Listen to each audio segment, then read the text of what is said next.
Since 1999 dropped on the 13th of December, I have been putting in the hours, finishing off the new quest, grinding out the new Warframe, and making a few new friends along the way.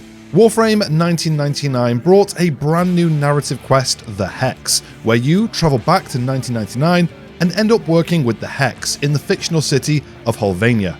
The Hex are a group of proto-frames who still have their human personalities, as well as all of the abilities of Warframes, with each character being based on an existing Warframe.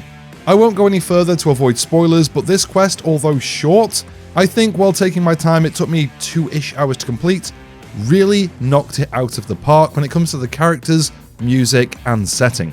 Obviously, this update is aiming for a 90s feel, with the update being littered with references to Back to the Future, Half-Life, and more. And I found the overall feel of the update reminded me of films like The Matrix and the sounds of bands like Nine Inch Nails. Again, I don't want to spoil anything for the people who haven't had a chance to jump in and try it yet, but there are parts of this quest where it feels like the music has been tailor-made for those specific sections, and it lands. It really does.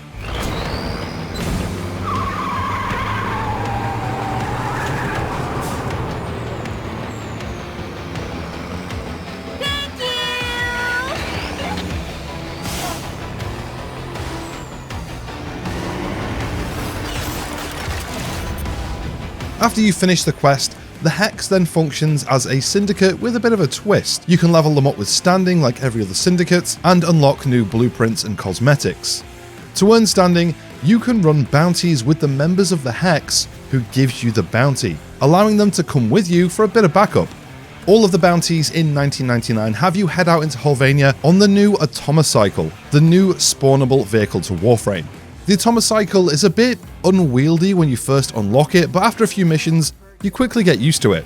Like the other vehicles in Warframe, it has 4 different skills, with my favourites being 2 different types of dismount. The first being a stylish dismount that has us land in stealth, ready to get the drop on whoever or whatever is waiting. Then we have the slightly more bombastic dismount, throwing the Atomocycle out in front of us, creating one hell of a big boom.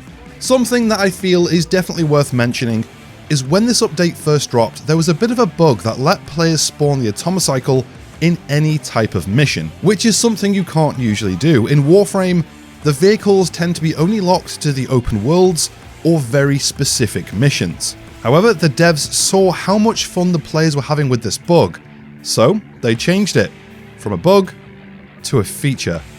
And this, I personally think, is a great way for a studio to work. Very player friendly. The city of Halania is very grounded and dense, and it definitely resembles the real world more in a way that we'd know it, which of course is very different from the more futuristic settings and areas that we see in the rest of Warframe. It can be a fairly chaotic place to move around while you're still learning the map, with it being easy to get lost or just bullet jump face first into some debris. But it's still an incredible place to explore, being able to take to the rooftops and roam around the destroyed subway stations. As time goes on in Halania, it will go through all 4 seasons: winter, spring, summer, and autumn. This is currently set to change every 6 real-world days, with the update launching during the in-game winter. While you're in Halania, there's a couple of different mission types for you to do, which are all variations of missions we've already experienced throughout the game, with a few extra mechanics thrown in. We have the Legasite Harvest, which is a take on the capture missions, Hell Scrub inspired by survival, and the all-round good time, which is exterminate missions. There is also a brand new boss and assassination mission where you get to face off against a H09 tank. Even though these mission types are variations of missions we've already played, they all feel different enough to help them feel new, especially with them being packed into a brand new playspace.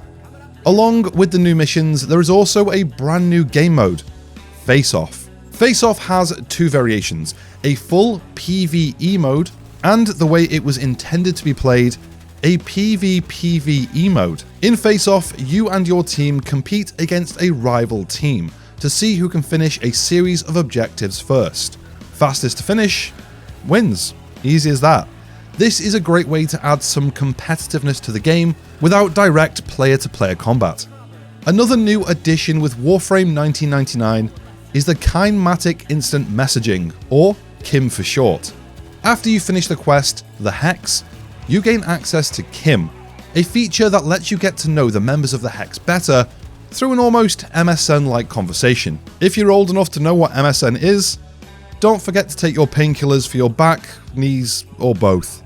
During these conversations, you can get to know more about each individual member, their likes, their dislikes, and dig more into their pasts. And, well, there is also a bit more to it than that.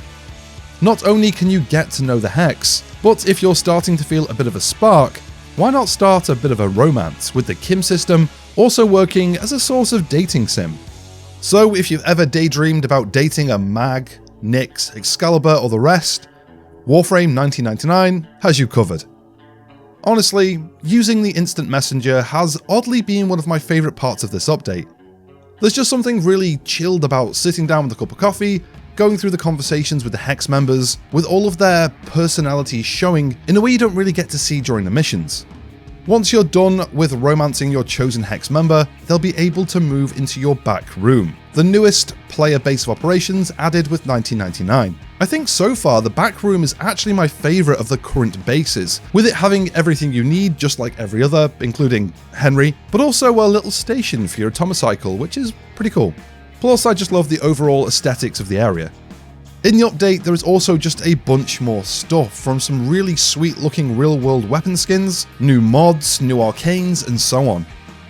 Warframe 1999 is one hell of an update, and if you haven't already, I'd highly recommend jumping in, playing through the quest, getting to know the Hex, and just enjoying the 1999 vibe. Thanks for watching. If you enjoyed the video, let me know by giving it a like. That's the little thumbs up button right next to the subscribe button, which I think you should also give a little click. And thank you in advance. Have a great day, and I'll catch you in the next one.